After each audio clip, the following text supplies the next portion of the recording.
to refuse that job. Who was the artist on that one? I'm blanking out, I'm sorry. sorry, but he did a great job. It was both told my story and it was a good homage to Will. Here's one little factoid that sort of we dance around but haven't actually said is that Will retained ownership of the Spirit, so that I think at first it was a joint venture with the syndicate or with Busy. With Busy, but his agreement was that if it went out of print or at some point it would revert to him. So he ended up owning all the original. The Alan Moore agreement. No, it was a slightly different agreement than that. It's Will told Busy Arnold that he wanted to own the rights to the Spirit, right. And Busy said, you're 20 years old, and there's a war going on. What if you're drafted and killed, and then I'll be left with this property that's in legal limbo? So he basically said, I'll hold the copyright. If you come back from World War II, it's yours. If you're killed, it's mine. That was the deal.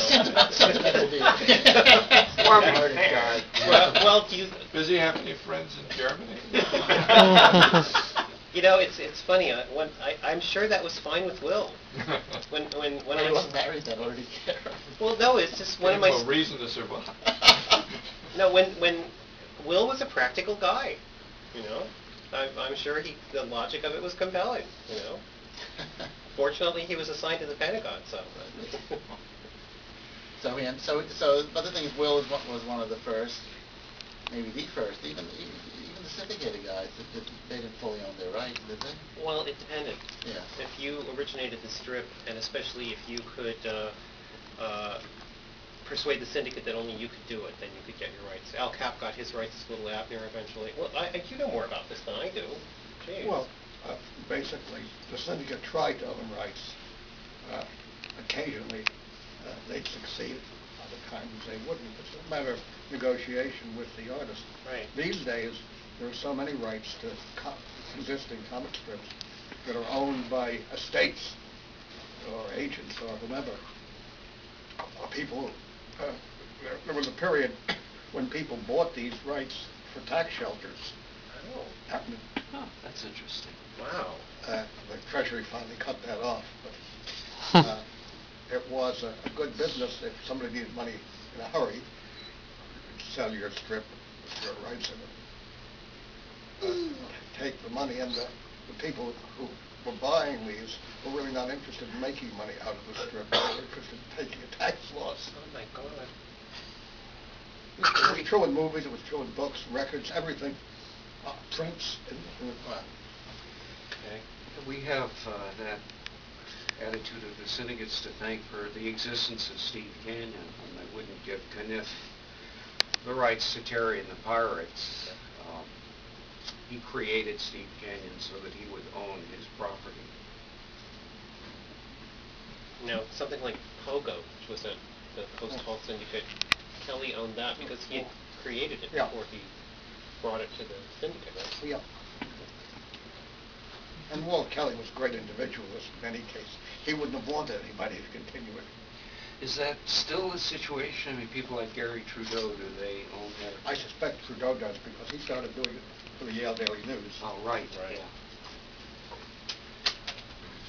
Yeah. Did Eisner ever, I understand his influence within the industry. He was obviously a person who helped launch if not plain old launch, the newspaper comic strip business and also the graphic novel industry. But did he ever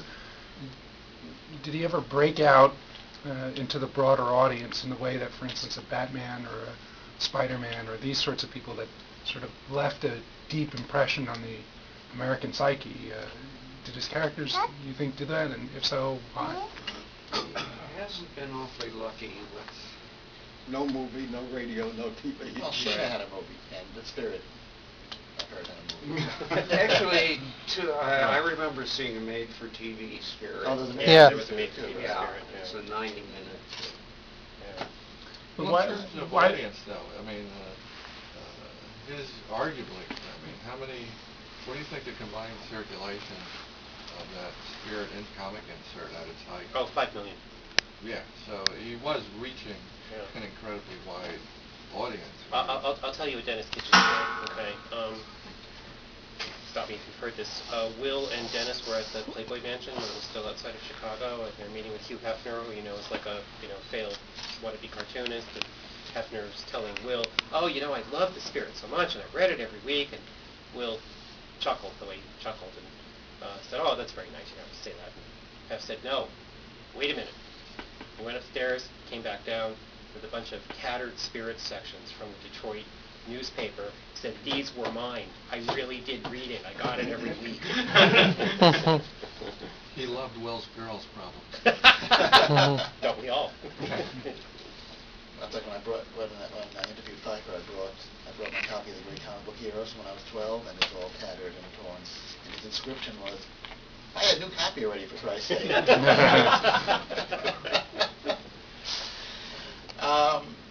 Were there ever any attempts to imitate another newspaper syndicate to do another competing comic book like that? No, and in fact, there have been very few comic book inserts in newspapers.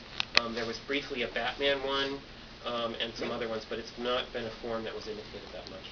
So, insofar as I know, maybe. I've never seen that. I mean, that must be have a high resale for it. Oh, the Batman? Yeah. I only know about it because it was mentioned in the introductions to the Kitchen Sink Press Batman comic strip reprints. They said there was briefly a Marvel tried it a few times. I wrote about it. The Spider-Man, the Hulk, Captain America. But those are always tied into some commercial thing. It wasn't. Yeah, no, they were quarterly. Well, yeah, the thing that they did to try to make it viable was look for sponsors. Right. So that.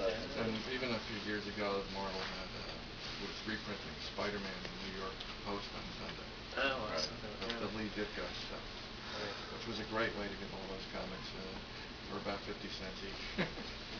DC did a weekly for a short time, or bi-weekly. A bunch of editors, of whom I was one, I don't even remember what feature.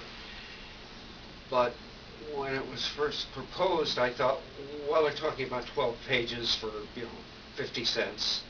That could work, but it was a double-sized 48-page weekly thing, and there was no way that the production facilities could handle suddenly virtually doubling their workload. We'll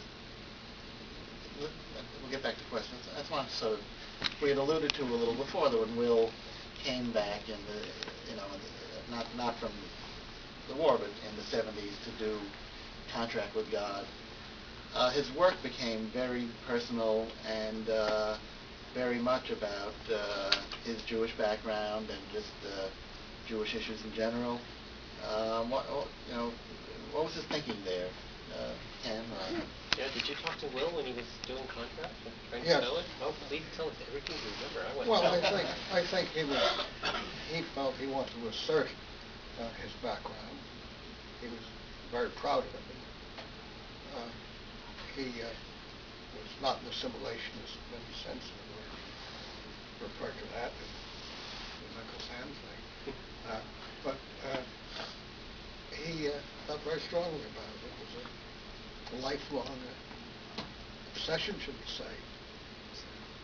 But it wasn't reflected even in I mean, I guess he couldn't put it in spirit, but it wasn't any,